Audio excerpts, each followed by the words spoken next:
O município faz uma coisa, o governo do estado tenta fazer região metropolitana, o governo federal, mesmo quando estava o governo passado, a gente tentava juntar isso tudo, mas não operacionalizava isso.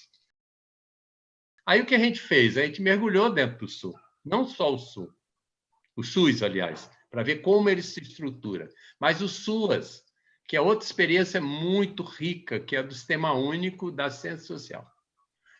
E começamos a ver como eles se estruturavam.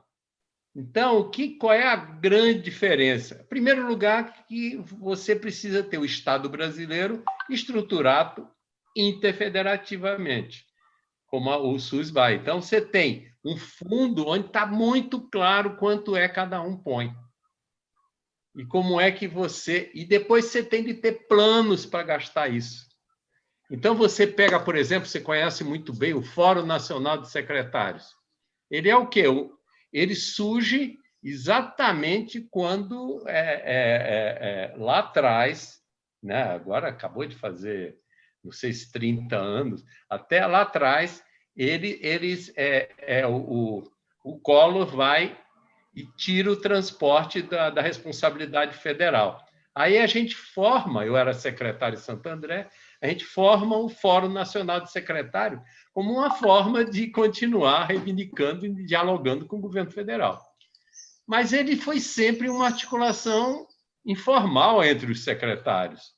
Ele não é uma instância de Estado, ele é só uma articulação política. E aí, o que o SUM faz diferente? Ele vai transformar o Fórum de Secretário numa instância. E o governo federal vai ter, na época era o Ministério das Cidades, que a gente chamava, vai ter um Ministério X, que a gente nunca sabe, né? Porque a gente tem hoje o Ministério do Desenvolvimento Regional, que assume mais ou menos, mas o Ministério da Economia também pega um pedaço, é um negócio bem difícil. Mas aí o que vai acontecer? Ele vai ter um ministério, esse ministério tem que ter força, porque ele é que vai ter de articular, ele vai ter de fazer um conselho nacional para fazer isso, e o governo dos estados vai criar também uma instância juntando, vamos dizer, as secretarias de Estado que atuam com mobilidade urbana, né? Com isso, você vai começar a fazer o quê? Você vai ter ações interpartícidas, né? Às vezes é só o município com o Estado num projeto X. Você vai ter um fundo nacional e depois outros fundos, e aí a gente defende lá todos esses fundos alternativos. Aquele lugar do estacionamento pode ser transformado numa ciclofaixa, numa faixa de ônibus, numa ampliação de calçada ou num parque-lesse, entende? Ou até um grande parque linear, que seja na cidade. Olha, começa a visualizar que cidade que a gente começa a criar com isso, né?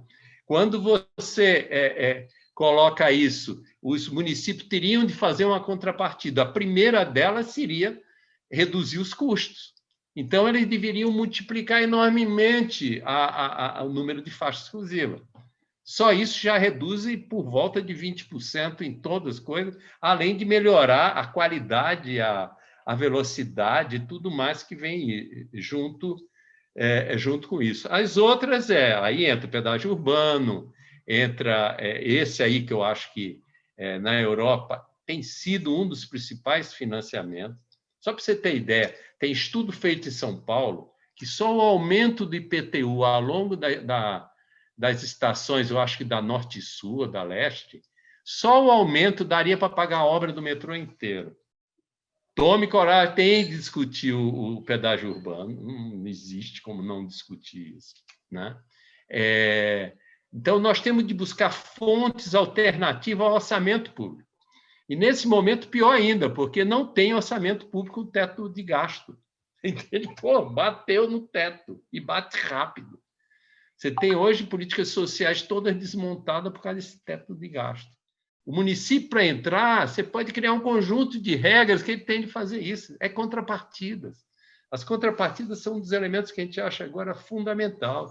Ele tem de fazer uma nova forma de contratação, por exemplo, contratar por serviço elaborado. Ele tem de dizer que vai construir não sei quantos quilômetros de ciclofaixa, ele vai fazer uma política de estacionamento, isso vai gerar esse recurso entra no fundo, junto que o governo federal coloca, que o governo do estado coloca, entende? Quer dizer, a gente começa a discutir o serviço de transporte e imaginar que é possível a gente ter uma mobilidade de qualidade, né? Que nisso aí tudo vai entrar a questão da bicicleta, vai entrar tudo amarrado à estrutura básica que é o transporte público. Isso é muito claro na proposta do SUM, né? O eixo orientador, tudo é o transporte público, né? O SUM, o que acontece? A gente chegou a elaborar, a gente tem elaborado uma lei orgânica, como é que ele vai funcionar, o que vai de um lado para o outro. Se eu fosse falar isso aqui, a gente teria outra live só para detalhar o funcionamento, né?